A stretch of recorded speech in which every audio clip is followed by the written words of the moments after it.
যাই হোক, যেহেতু হাসিনা তার সর্বোচ্চ ক্ষমতা ব্যবহার করে ফেলেছে, ক্ষমতায় টিকে থাকার জন্য পুলিশ, বিজিবি, প্যারামিলিটারি সব ব্যবহার করেছে, এমনকি সশস্ত্র বাহিনী ব্যবহার করে কারফিউ পর্যন্ত জারি করেও ছাত্র জনতার বিরুদ্ধে পরাজিত হয়েছে। এখন স্বৈরাচারী শেখ হাসিনার হাতে আর কোনো শক্তি বাকি নেই। সেই কারণে স্বৈরাচারী শেখ হাসিনা বাংলাদেশের চিরশত্রু ভারতের ষড়যন্ত্রের কে আহ্বান জানিয়েছে বিডিআরের মতো আরেকটা হত্যাকাণ্ড ঘটাতে।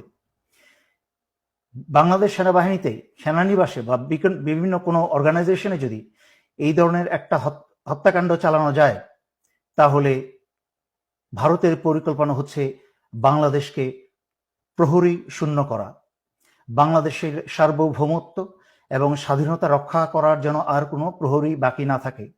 তাই নিজেদের মাঝখানে রক্তক্ষয় শুরু করে দিয়ে সেনাবাহিনীর অফিসার এবং দেশপ্রেমিক সেনাদেরকে হত্যা করে হাসিনা বাংলাদেশের ভিতরে ভারতীয় সেনা প্রবেশ করাবে। তার উদাহরণ আপনারা দেখেছেন এবং শুনেছেন। স্বৈরাচারী শেখ হাসিনা ভারতের সাথে গোপনে বাংলাদেশের বুক চুরে রেল চলাচলের ব্যবস্থা করেছে।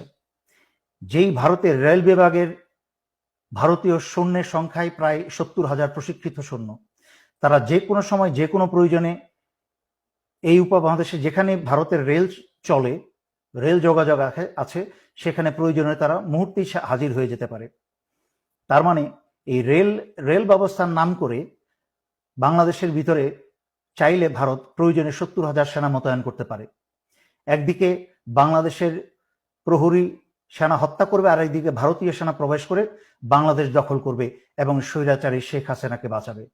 আর তার দায় দায়িত্ব সম্পূর্ণ চাপাবে হচ্ছে জামাত শিবিরের উপরে, এবং স্বৈরাচারী শেখ হাসিনা বলবে যে এই কাজ করে শুরু করেছে বাংলাদেশ সেনাবাহিনীর ভেতরে থাকা জামাতের লোকজন বা শিবিরের লোকজন, যা স্বৈরাচারী শেখ হাসিনার চোরপুত্র জয়ের মুখে থেকে আমরা বেশ কয়েকবার শুনেছি যে সেনাবাহিনীর ভিতরে জামাত শিবির আছে। সুতরাং আমি সকল জনগণকে অনুরোধ করছি, আপনারা এই মুহূর্ত থেকে অত্যন্ত সচেতন হয়ে যান। কোথাও আপনারা একা থাকবেন না। কোথাও আপনাদেরকে বাসা বাড়িতে এলাকায় যদি পুলিশি হানা হয়, তাহলে আপনারা সারা এলাকার মানুষ ঘিরে ধরবেন এবং ছাত্রছাত্রী তোমরা সবাই পকেটের মাঝখানে তোমরা মরিচের গুঁড়া রাখবে। কাছের থেকে এসে ছাত্রলীগ, পুলিশ যারাই তোমাদেরকে ধরে নিয়ে যেতে চাইবে, তাদের চোখে মুখে মরিচের গুঁড়া মেরে দাও। এটা হচ্ছে ন্যূনতম তোমাদের ডিফেন্স। তাছাড়াও হাতে যা পারো তোমরা রাখো সংঘবদ্ধভাবে। নাও আসছি সর্বোপরি সশস্ত্র বাহিনীর প্রতি। ইতিমধ্যে 57 জন ভাই হারিয়েছেন, তখন কোনো পদক্ষেপ নেন নাই ভাইদের বাঁচানো। দেশ ভারতের দখলে চলে গেছে এই স্বৈরাচারী হাসিনার কারণে। 15 বছর ধরে যাবৎ বাংলাদেশের সবকিছু স্বাধীনতা, সার্বভৌমত্ব, এমনকি জনগণের জান মাল, বাংলাদেশের অর্থনীতি সবকিছু ভারতের হাতে তুলে দিয়েছে। আরো অপেক্ষা করবেন নিজের এবং নিজের স্ত্রী সন্তানের রক্ত দিয়ে? এখনো সময় আছে। আজকে রাত্রে ভোরের অপেক্ষা না থেকেই আপনারা অস্ত্র হাতে জরুরি অবস্থা জারি করে সারা বাংলাদেশের ক্ষমতাভার হাতে তুলে নিন এবং ছাত্র আন্দোলনরত ছাত্র জনতার সাথে কাঁধে কাঁধ মিলিয়ে বাংলাদেশ রক্ষায় দাঁড়িয়ে যান। আমি বাংলা সংগ্রামরত, আন্দোলনরত ছাত্র ছাত্রী জনতা এবং দেশপ্রেমিক সশস্ত্র বাহিনীর পক্ষ থেকেই স্বৈরাচারী শেখ হাসিনার সরকারকে বহিষ্কার ঘোষণা করছি।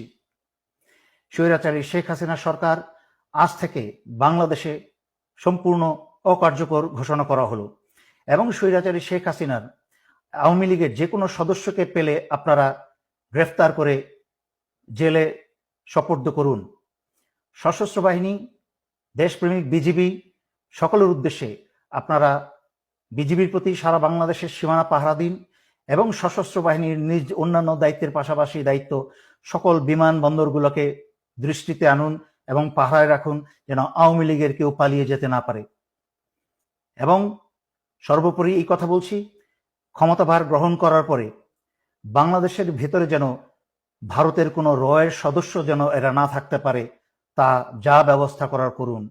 বাংলাদেশের মাটির ভিতরে, বাংলাদেশের সীমানার মধ্যে যেন যেখানেই রয়ের সদস্য পাবেন এদেরকে আপনারা খতম করে দিন।